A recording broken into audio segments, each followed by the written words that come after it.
അയ്യോ എവിടെ കൊണ്ടുപോടി അത്? എന്തെങ്കിലും അങ്ങ് വീഴാൻ കാത്തിട്ട് അപ്പൊ അങ്ങ് വീട്ടിലോട്ട് എടുത്തോണ്ട് പോവാൻ. എന്താന്ന് എന്തെന്നോ പപ്പങ്ങ അത് അവിടെ വെച്ചാലേ നിനക്ക് കൊള്ളാം. ഇടി പല്ലിക്കുട്ടി, ഞാനേ ഇത് എന്റെ കുടുംബത്തോട്ട് കൊണ്ടുപോകാൻ വേണ്ടി എടുത്തതല്ല, തരാൻ വേണ്ടി എടുത്തതാ. ഇനി എന്തായാലും ഞാനിത് തരുന്നില്ല, ഇതുകൊണ്ട് ഞാൻ തോരൻ വെക്കും. അയ്യോടി നീ കൊറേ വെക്കും, അതെങ്ങാനും വെച്ചാലേ നിന്റെ വീടിനാ നീ വെക്കും. ആഹാ, ആ പപ്പങ്ങ അവിടെ വെച്ചാൽ നിനക്ക് കൊള്ളാം, അത് കൊള്ളാമല്ലോ. ലില്ലിക്കുട്ടി അതൊന്നും വേണ്ടടി. അങ്ങനെ പറഞ്ഞ എങ്ങനെയാ? നീ ഇങ്ങോട്ട് വന്നേ. എടി രമേ ഇങ്ങോട്ട് വന്നേന്ന്. എന്റെ വീട്ടിൽ ഇവിടെ പറഞ്ഞു കേട്ടില്ല, ഞാൻ ഇവിടെ പപ്പങ്ങ എടുത്തത്.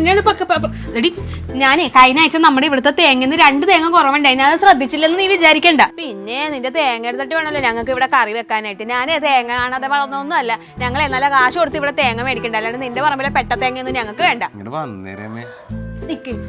ആഹാ, അപ്പൊ പേട്ടാണോ നല്ലാണോ നല്ലോണം കുലുക്കി നോക്കുന്നുണ്ട് നീ. നീ ഇങ്ങോട്ട് വന്നേ, എന്തെങ്കിലും കഴിക്കണ്ടേ? ഇന്ന് എനിക്കൊന്നും ഇറങ്ങത്തില്ല, അവളുടെ അഹങ്കാരത്തിന് കൊടുത്തട്ടേ ഉള്ളൂ. നീ എന്തെങ്കിലും ചെയ്. എന്റെ നാവ് ചൊറിഞ്ഞു വരണ്ട, എന്നെ കൊണ്ടൊന്നും പറയിക്കണ്ടേ. ഈ കാണാവുന്ന പറമ്പും മരങ്ങളും പ്ലാവും ചക്കയും തേങ്ങയും മാങ്ങയൊക്കെ ഉള്ളത് കൊണ്ട് നിനക്കൊന്നും അവിടെ വെക്കണ്ടല്ലോ. ഇവിടെ നിന്ന് എടുക്കുക കറി വെക്കുക, ഇവിടെ നിന്ന് എടുക്കുക കറി വെക്കുക, ഇത് തന്നെയല്ലേ നിന്റെ പണി. ഓ, ആ പാവം രവിയേട്ടൻ ഇങ്ങനത്തെ ഒരു പിശാചിനെയാണല്ലോ കിട്ടിയത്.